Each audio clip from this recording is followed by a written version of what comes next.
pessoal, sejam bem-vindos a mais uma aula da Ion School Online. Esta é a nossa 12ª aula a respeito dos livros históricos da Bíblia e também a nossa última aula deste módulo de livros históricos. Com essa aula nós vamos completar a narrativa histórica da nação de Israel desde o dia que eles entraram na Terra Prometida, todo o seu período dos juízes, o seu período monárquico, o reino dividido e também o período quando eles foram para o exílio. O livro que nós vamos ver hoje se passou no exílio, lá na cidade de Suzã, onde seria o atual Irã. Hoje então nós vamos ver o livro de Esther, que tem esse nome por causa da sua personagem principal, a rainha Esther. Para os judeus, esse livro é conhecido como Miglah Esther, ou também como o livro de Purim, que significa lançar sorte. Ele faz parte daquele grupo que são lidos em datas importantes ou específicas de festividades judaicas, junto com Cânticos,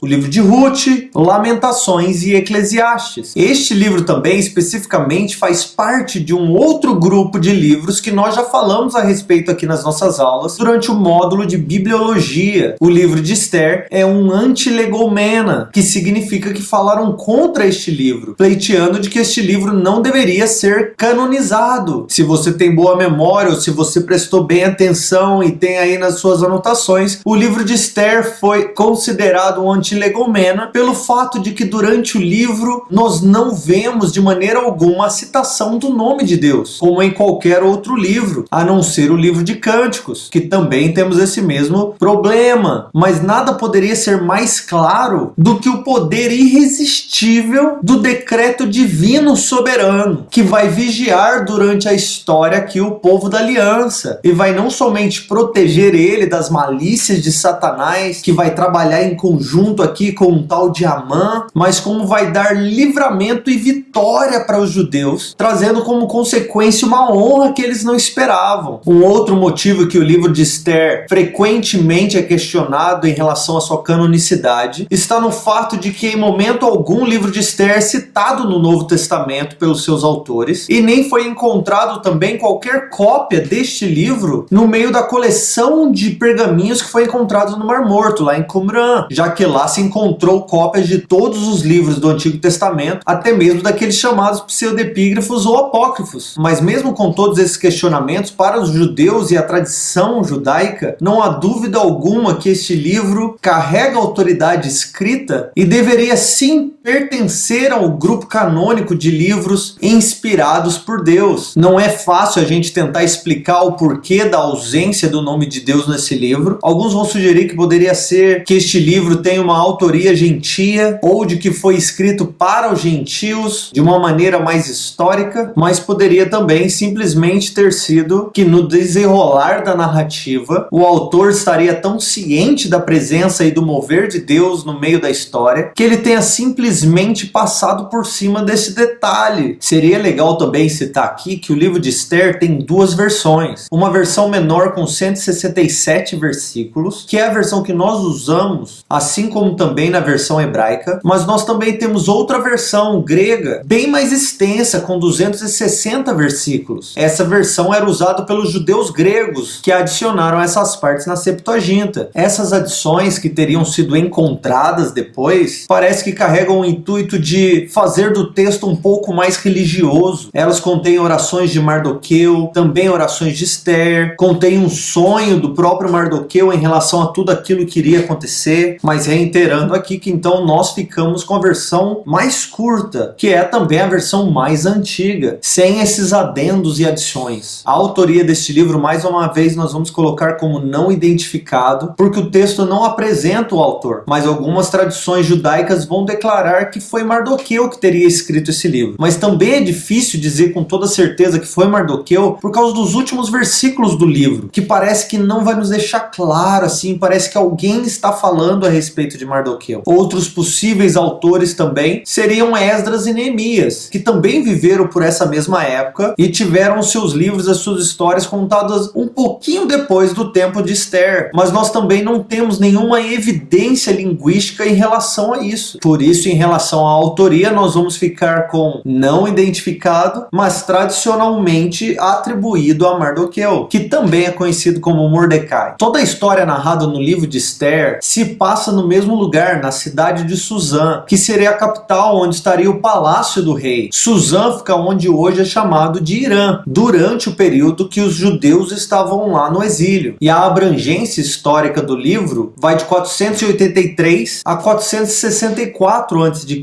Então, desde o terceiro ano do reinado de Xerxes até 464, onde seria considerado o fim do seu reinado. Isto seria a abrangência histórica, mas quando o livro teria sido escrito é difícil de dizer, porque o texto também não nos dá clareza em relação à datação ou à época da escrita, a não ser que ele precisaria estar em algum lugar ali depois de 464, quando o rei Xerxes teria morrido e acabado o seu governo, reinado, até 330 a.C., quando os gregos vieram e tomaram poder. E nós concluímos isso porque o texto não nos indica qualquer influência grega, nem na linguagem escrita e nem na linha de raciocínio aqui. E é por isso então que o período mais aceito para a escrita do livro de Esther seria nos meados do século V. E o autor também parece ser tão acostumado aqui com a cultura e com os costumes persas, que ele poderia muito bem mesmo ser aí um testemunha ocular de todos os eventos que aconteceram nesse livro. O tema do livro então seria o cuidado provisional de Deus em colocar uma judia na posição de rainha, no lugar certo, no momento certo, para salvar o seu povo judeu do extermínio que estavam tramando. E também aqui o motivo para a celebração do feriado ou da festividade chamada de Purim, que nós vamos ver já já o que significa. O versículo-chave do livro de Esther é Esther 4:14, um versículo também bem conhecido. E aqui seria Mardoqueu falando para Esther, dizendo para ela: pois se te calares agora, socorro e livramento virão de outras partes, para o auxílio dos judeus, mas tu e tua família serão eliminados. Então, quem sabe não foi para um tempo como este que você teria sido conduzida à realeza? É impressionante como no livro de Esther fica bem claro esse sentimento da mão do Senhor conduzindo a história. Esse mesmo sentimento que nós já vimos em outros momentos. Essa ideia de que nós estamos aqui cumprindo a nossa parte, mas que é o Senhor quem está nos liderando no meio da história. O resumo simples do livro de Esther poderia ser uma divisão em 3 partes. Do capítulo 1, versículo 1, até o 2, versículo 18, fala a respeito de Esther e a substituição dela como uma nova rainha, no lugar da rainha Vasti. Do capítulo 2, 19, até o 7, versículo 10, nós vamos ver Mardoqueu derrotando Amã. Do capítulo 8, versículo 1, até o 10, versículo 3, é onde nós vamos ver Israel sobrevivendo aqui à tentativa de aniquilação. Então o resumo do livro seria mais ou menos isso: Esther se tornando rainha, Esther e Mardoqueu vencendo os planos malignos e a luta e vitória dos judeus. Vamos para o esboço que nós ganhamos mais e nós entendemos mais também. A primeira parte do esboço vai do capítulo 1, versículo 1 até o capítulo 2, versículo 18, onde nós vamos ver aí o contexto da história toda com o rei Xerxes, as rainhas e Mardoqueu. Então vamos lá, o versículo 1 já começa nos falando a respeito de um banquete que o rei Xerxes dá no meio do seu reinado. E toda a história de Esther acontece durante o reinado desse rei Xerxes. Esse rei Xerxes, que era do Império Aquemênida, reinou de 486 até 475. E quem veio depois dele foi aquele rei Artaxerxes, o rei que teria enviado tanto Esdras quanto Neemias de volta para Jerusalém para a reconstrução da cidade. Então a história aqui narrada acontece um pouquinho antes da história narrada de Neemias e Esdras. Xerxes era filho de Dário I, que foi quem fez do aramaico se tornar uma língua oficial de todo o reino, e teria sido durante essa época também que Daniel teria governado como sátrapa dentro do reino. E ele não somente era filho de Dário, como era neto de Ciro II, que foi aquele rei que fez o decreto oficial oficializando o fim do exílio. Um detalhe legal sobre esse rei Xerxes, para vocês que gostam de filme, esse teria sido o mesmo rei que venceu Leônidas lá de Esparta, na vida real, é claro, mas vocês viram ali no filme como Leônidas e seus 300 guerreiros acabaram morrendo pelas mãos do Rodrigo Santoro, quer dizer, o rei Xerxes. Eu acho massa demais quando eu encontro esses detalhes que fazem sentido na história pra gente. E como eu estava dizendo, então no versículo 3 tudo vai começar com um banquete que este rei Xerxes resolveu fazer. Ele convida então todos os oficiais, os príncipes e todos os poderosos da Pérsia e da Média. Ele resolve fazer um banquete e uma festa. Eu chamaria mais um festival de 180 dias de festa. Na verdade, melhor ainda, 180 dias de muita ostentação. Xerxes aqui, como um tipo de antagonista de Deus no meio da história, ele vai usar essa festa e esses dias para mostrar toda a sua riqueza, o seu reino e o esplendor da sua majestade. Ele queria que todos vissem quão grande ele era, já que realmente ele era poderoso. E segundo o texto, ele estava como rei sobre 120 províncias e seu império vinha da Índia até a Etiópia. Aí começou a festa, isso aconteceu no terceiro ano do seu reinado. Depois de 7 dias de festa, o rei já estava mamado, já estava curtido no vinho. Ele manda chamar a rainha Vasti, porque ele queria ostentar ela também em sua beleza diante de todo mundo. Pediu para ela se vestir com vestes reais, colocar sua coroa e vir na sua presença. Só que a rainha Vasti também, enquanto ele estava dando a sua festa de um lado do palácio, ela também estava orquestrando uma festa, um banquete para todas as mulheres do palácio, do outro lado, em paralelo com a festa dele. Então quando ele chama ela, ela diz para ele: eu não quero ir não vou de jeito nenhum, você tá mamado, não tô nem aí não, você tá bêbado, não quero nada com você não vou. Ele fica bolado, fica louco no meio da festa. Ele vai então e consulta os seus sábios, os seus conselheiros, e os caras vêm com um plano absurdo, quer dizer, incrível. O conselho que eles dão pro rei Xerxes é o seguinte: rei, ela não somente envergonhou você, mas ela envergonhou todos os homens do reino. Você deveria retirar dela a coroa, tomar outra esposa, fazer dela rainha e escrever um decreto enviando para todos os lugares do seu reino, decretando que cada homem deveria ser o líder da sua casa. Em algumas tradições vai dizer assim, que cada homem deveria ser o chefe da sua casa e ter a última palavra. E assim as mulheres darão honra aos seus maridos e aos homens do reino. Sejam elas pobres, sejam eles ricos. Isso vai resolver o seu problema. A sua esposa não está te obedecendo, mas coloca um decreto para todas as mulheres do reino entenderem que quem manda na parada é o homem. Se você não sabe lidar com a sua esposa, não traz problema para os nossos casamentos, porque o exemplo dela vai pegar, como se o decreto dele fosse resolver a situação dele. E aí também você imagina esses caras voltando para casa falando aqui, ó, amorzinho, ó,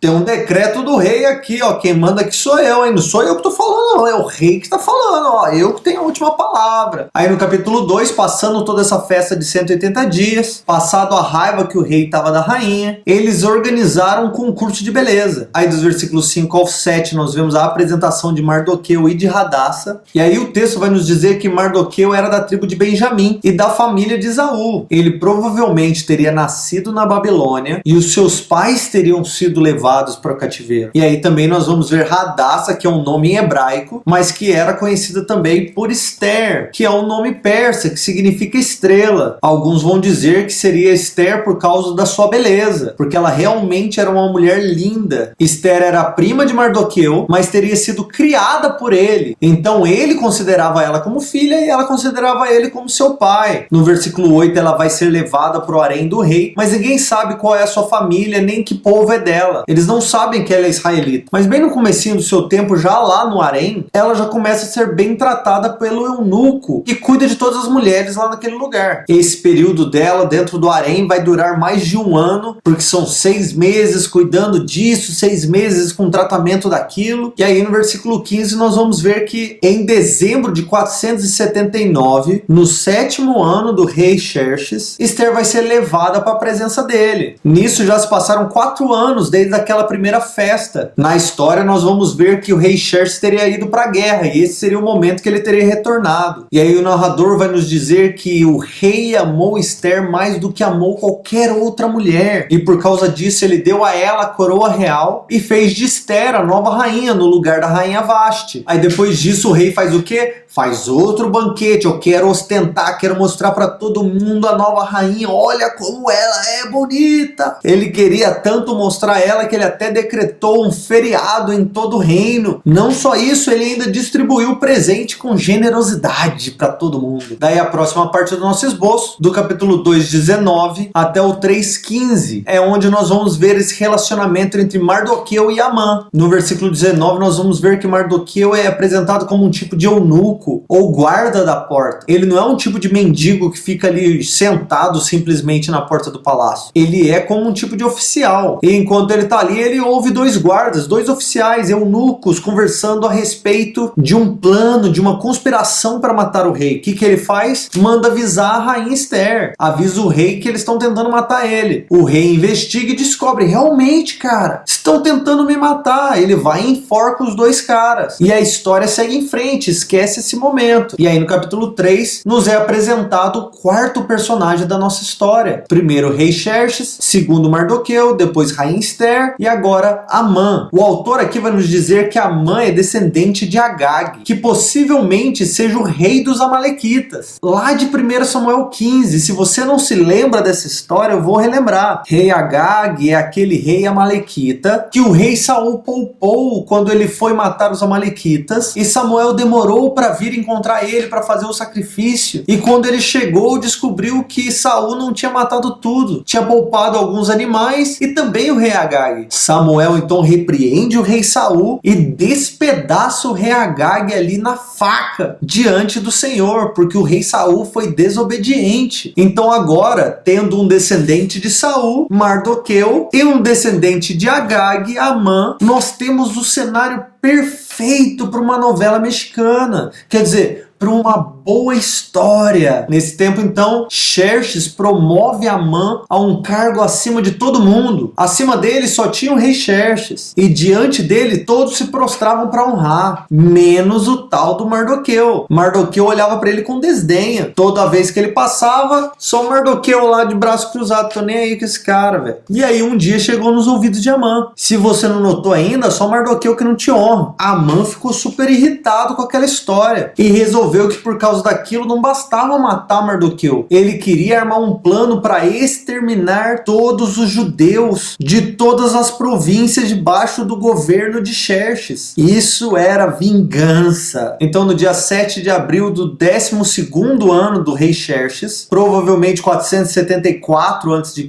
eles consultaram a Purim. Quer dizer, eles lançaram sorte para tentar descobrir ou chegar a um acordo quando seria o dia perfeito para exterminar em um dia só todos os judeus ao mesmo tempo. E aí eles concluíram que o dia seria no ano seguinte, no dia 7 de março, quase um ano depois. A mãe então vem para o rei e fala: rei, é o seguinte, tem um povo aqui no meio do seu reino que eles são diferentes de todo mundo, ele tem umas leis diferentes e eles não obedecem às leis da Pérsia. Você, meu rei, não precisa e não deveria tolerar esses caras. Vamos fazer o seguinte, eu mesmo vou pagar por soldados em todo o reino para que eles venham aniquilar e acabar com esse povo em todo o seu reino. O rei vira para a mãe e fala assim: toma aqui o meu anel, você escreve o decreto, você assina em meu nome, o que você disser tá falado, amor. Eu sei que você tá cuidando dos meus negócios, beleza, vai lá. Seria legal lembrar aqui também que a essa altura, esse mesmo rei Xerxes já teria ordenado que a obra da reconstrução do templo lá por Zorobabel fosse parada também. Então ele tinha ali um pezinho atrás com os judeus já. Aí no dia 17 de abril, a mãe escreve aquele decreto e manda para todo lado,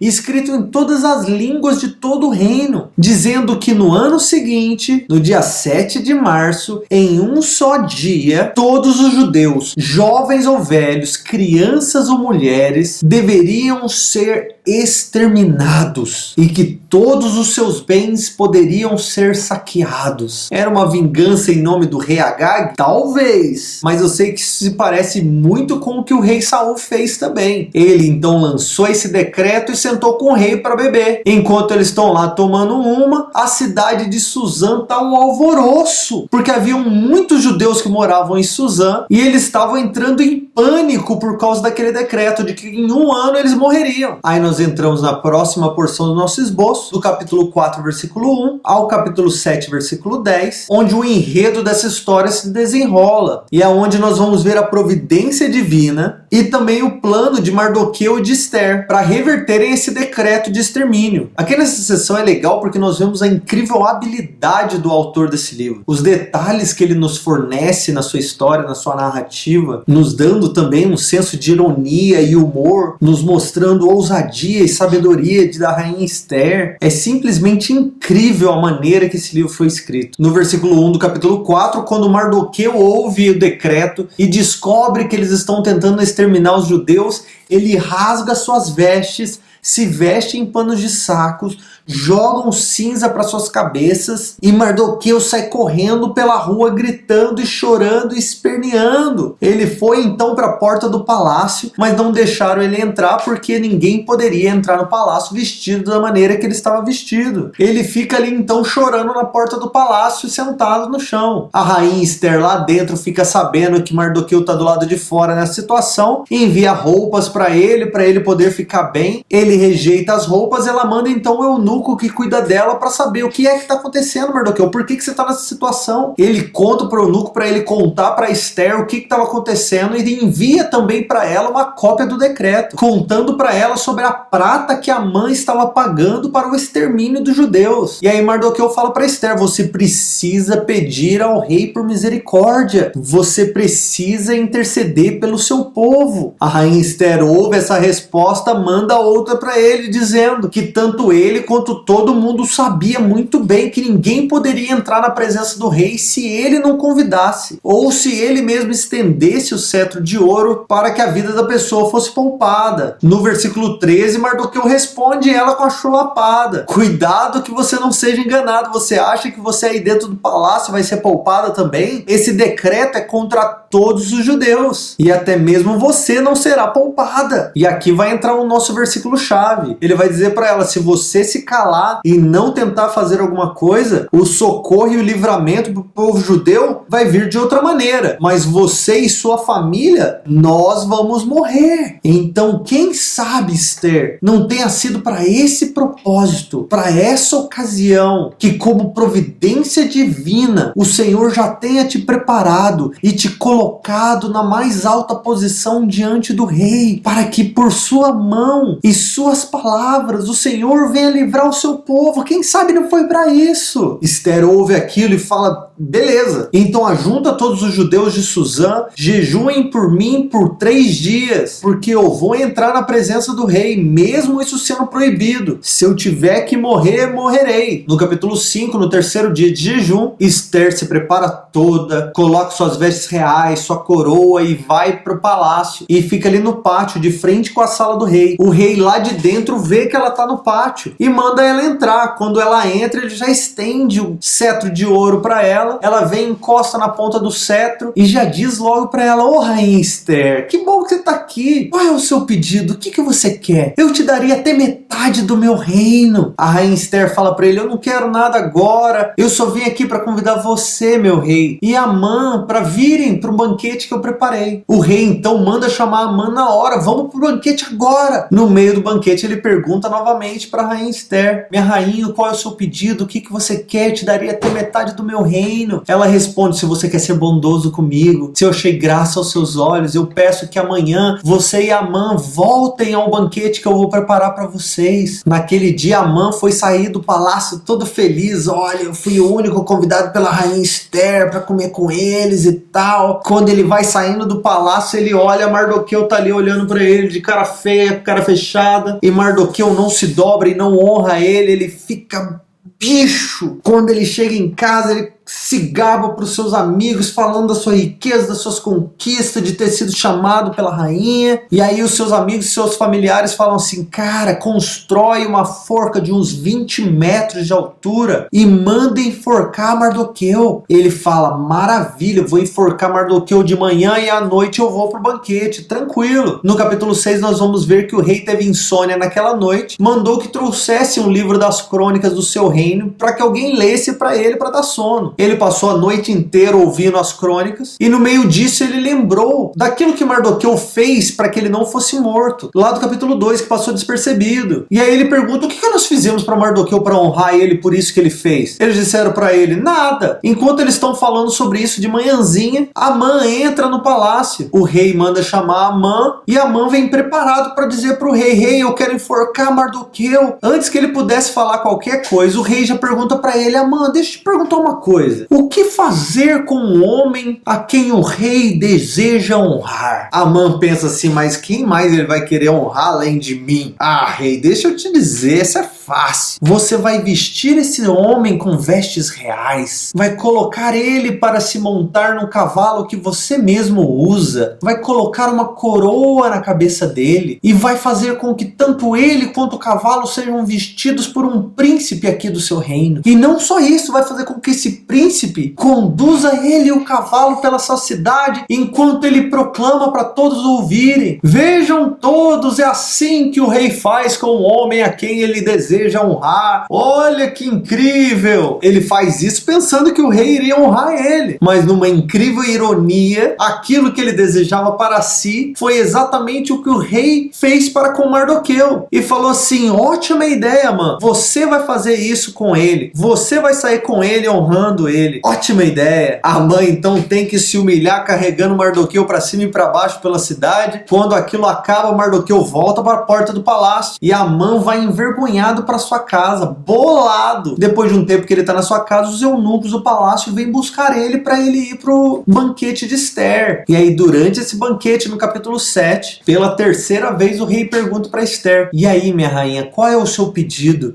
Eu te daria qualquer coisa, até metade do meu reino. No versículo 3 ela vai dizer para ele: ó rei, se eu alcancei favor diante de ti, e se for do seu agrado, poupe a minha vida e a vida do meu povo, porque nós fomos vendidos para a morte, para o extermínio. Se nós fôssemos vendidos somente para a escravidão, eu estaria de boa, nem estaria reclamando, mas nos venderam para que todos nós fôssemos mortos em um só dia. O rei pergunta: como assim? Quem faria uma coisa absurda dessa? Ela responde para o rei: o nosso adversário e inimigo é o perverso Amã. O rei fica furioso e vai para o jardim. Enquanto isso, Amã se joga na Ester para poder pedir perdão, pedir ajuda. Nisso o rei retorna e acha que ele está maltratando ela. Na hora, os eunucos já viram para o rei e falam assim: ó rei, lá perto da casa de Amã tem uma forca de uns 20 metros. Amã ia usar para enforcar Mardoqueu, aquele cara que você honrou hoje de manhã, sabe? Então, se eu fosse você, eu usava aquela forca. O rei fala assim: enforca ele na mesma forca que ele preparou para Mardoqueu. Que história incrível, cara. Tudo que Amã preparou contra o povo de Deus, o Senhor usou para o bem. Mesmo o nome de Deus não sendo citado no meio da história, a sua mão e o seu cuidado estão estampados em cada momento dessa história. Na próxima parte do esboço, do capítulo 8, versículo 1 ao versículo 17, é onde nós vamos ver o édito de Xerxes em favor do povo judeu agora. Porque aí aqui no capítulo 8 nós vamos ver que o rei Xerxes, naquele mesmo dia, deu tudo que era de Amã para a rainha Ester, mas colocou debaixo dos cuidados de Mardoqueu. Mardoqueu também veio para a presença do rei, porque a rainha Ester contou para ele quem era Mardoqueu, o seu primo e também aquele que cuidou dela, e o rei então colocou na posição que antes era de Amã, Mardoqueu agora. Tirou o anel do seu dedo e deu para Mardoqueu. Falou: agora você é que vai cuidar dos meus negócios. A rainha Ester mais uma vez implorou o rei por mais um pedido: meu rei, revogue a lei que Amã fez em seu nome para que todos os judeus fossem mortos num só dia. Ainda temos tempo, ainda podemos fazer algo a respeito. O rei falou: nós vamos fazer algo a respeito, mas você precisa compreender, um decreto escrito pelo rei, assinado pelo rei, com o selo do rei, não pode ser revogado. Então vocês vão precisar escrever um novo decreto, mas sem revogar o primeiro decreto. Então no dia 25 de junho foi escrito um novo decreto a respeito dos judeus, mas agora por ordem de Mardoqueu, enviado a todos os sátrapas, que eram os governadores das províncias, para todos os governadores de regiões, para todos os príncipes e oficiais, escritos em diversas línguas diferentes, enviados por mensageiros montados em cavalos rápidos, desde desde a Índia até a Etiópia, mas que dessa vez o decreto dizia o seguinte: todos os judeus de todas as províncias debaixo do reinado e governo do rei Xerxes devem se reunir em suas cidades em função de defender a sua própria vida e sua família, e vocês poderão eliminar, matar e exterminar qualquer força do povo ou da província que possa vir tentar atacar vocês e fazer mal para vocês e suas famílias naquele dia que o outro decreto acontecer. Quando aquele decreto de Mardoqueu saiu, especialmente em Suzã, houve grande festa na cidade, todo mundo celebrando e honrando os judeus porque agora eles estariam livres. E é aqui que nós entramos na última parte do nosso esboço, do capítulo 9, versículo 1 até o final do livro, do capítulo 10, versículo 3, que é onde nós vamos ver o grande triunfo dos judeus. O que vai acontecer então é que o dia 7 de março do 13º ano do rei Xerxes chegou, o dia que o decreto de Amã deveria acontecer, onde em todo o reino, em um só dia, todos os judeus deveriam ser exterminados. Mas quando esse dia chegou, os judeus estavam prontos, preparados, e ao invés de serem exterminados, eles acabaram ganhando e obtendo vitórias sobre seus inimigos, porque agora, além de tudo, os sátrapas e governadores estavam todos do lado dos judeus, porque eles tinham medo de Mardoqueu, porque Mardoqueu, o judeu, estava em uma posição tão alta no reino que acima dele só tinha o rei Xerxes. Essa posição teria sido a mesma posição que Daniel obteve no século passado, debaixo do rei Dário. O nome e a fama de Mardoqueu cresceu tanto em todo o reino que agora ele se tornou poderoso. E naquele dia, só na cidade de Suzã, o massacre foi tão grande que 500 homens foram mortos só naquela cidadezinha, incluindo os 10 filhos de Amã. O rei veio para Ester e falou: só que na cidade 500 homens morreram. Imagina o que aconteceu em todo o reino. Ester fala para ele: eu te peço só mais uma coisinha, meu rei. Permita que amanhã a gente faça a mesma coisa e mate os nossos inimigos, aqueles que tentam mal contra nós, e também que os 10 filhos de Amã sejam pendurados na forca também. O rei fala assim: maravilha, faça o que você quer, minha rainha. No dia 7 de março, então, em todas as províncias, mais de 75.000 homens foram mortos pelos israelitas, pelos judeus. E no dia seguinte, no dia 8, mais 300 homens foram mortos em Suzã também. E depois disso, no dia 9, eles descansaram e celebraram a vitória. E é por este motivo que todo ano, nessa mesma data, eles celebram um feriado, a festividade de Purim, porque a sorte teria sido lançada contra os judeus, mas o Senhor reverteu a situação e ao invés de derrota e extermínio, eles obtiveram a vitória e honra. Este feriado é celebrado até hoje como um memorial do dia que os judeus se livraram dos seus inimigos enquanto eles estavam no exílio. O mês em que a tristeza foi transformada em alegria e o pranto transformado em festa. No capítulo 10, com esses últimos 3 versículos, nós enfatizamos Mardoqueu como homem honrado a uma posição tão alta, somente abaixo do rei, mas acima de todos os outros governadores da terra. Ele, como sendo um homem influente e estimado por todo o povo, trabalhava sempre pelo bem do povo, do seu povo, e que sempre promovia o bem-estar dos seus contemporâneos. Ele era um bom homem, e é assim que o livro de Ester vai finalizar. E mesmo com os muitos argumentos a respeito deste livro como sendo ou não canônico, nós finalizamos com a garantia da mão do Senhor trabalhando em favor daqueles que o temem e daqueles que o buscam e daqueles que são chamados pelo seu nome. E é assim que nós vamos finalizar os nossos livros históricos, o nosso livro de Ester, e nós nos vemos no próximo módulo, na próxima aula. Se Deus quiser, Deus abençoe.